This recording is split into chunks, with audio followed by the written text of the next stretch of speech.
All right, everyone. This is the first Sunday of Advent.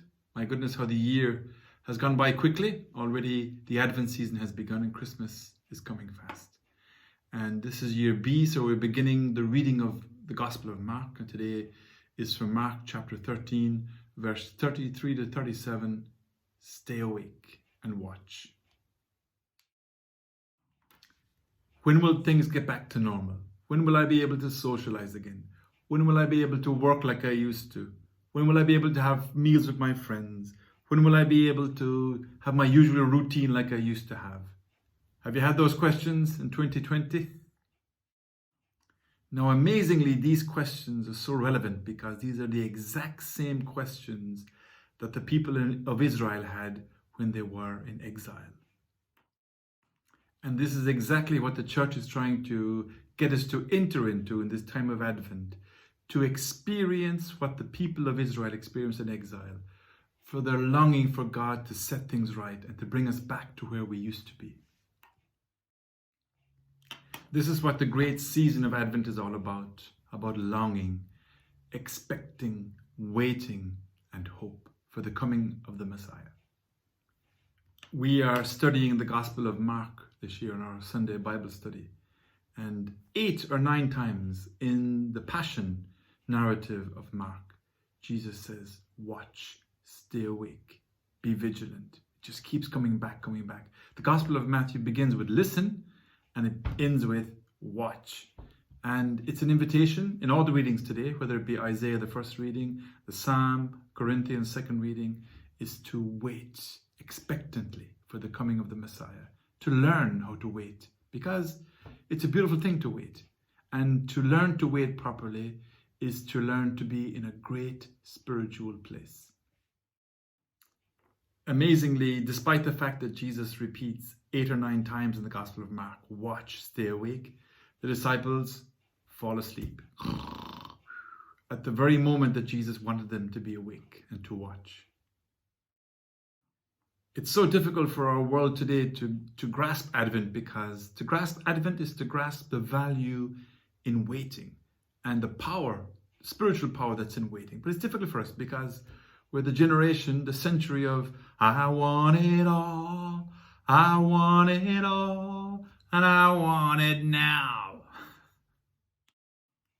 We hate waiting, and yet we need to embrace it, because they say 98% of our time is spent waiting. Waiting for a bus, waiting for a flight, well, not now at the moment, waiting in traffic, waiting to get married, waiting for a vaccine, waiting to retire, waiting for a boring speech or homily to finish. Waiting is just part of our lives. But how we wait says so much about where we are spiritually, and how we wait actually defines who we are. Why is waiting so important? Because to know how to wait is to know how to accept the present moment in all its imperfections. I'm not a perfect person. I'm not in a perfect situation. I don't have a perfect family. I don't have a perfect job. But God is in this moment.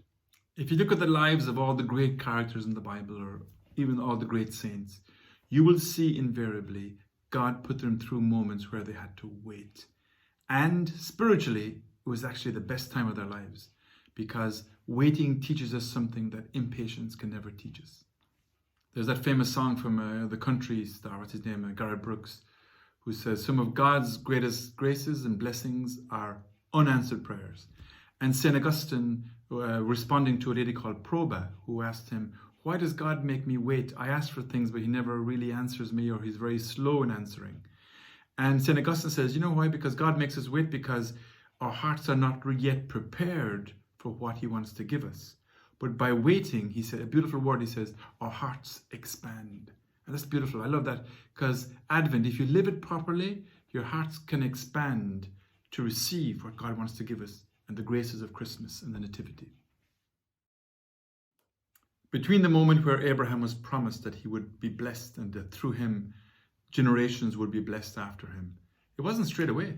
It took a lot of years and waiting and faith and patience and struggles before God's promise came true.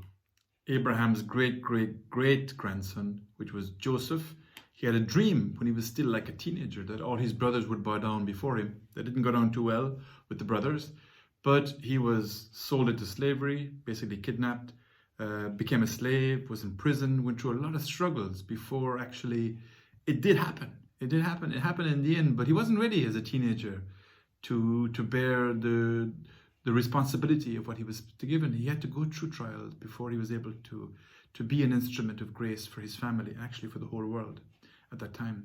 Or you take Moses, who made a sprint out of Egypt with the people of Israel. They got to the Red Sea, crossed, and spent 40 years in the desert. It's like a long time, and a whole generation before they got. It's God's wisdom. We don't know. And the waiting is actually the most important part, because that's where the growth and the spiritual dynamism happened, actually.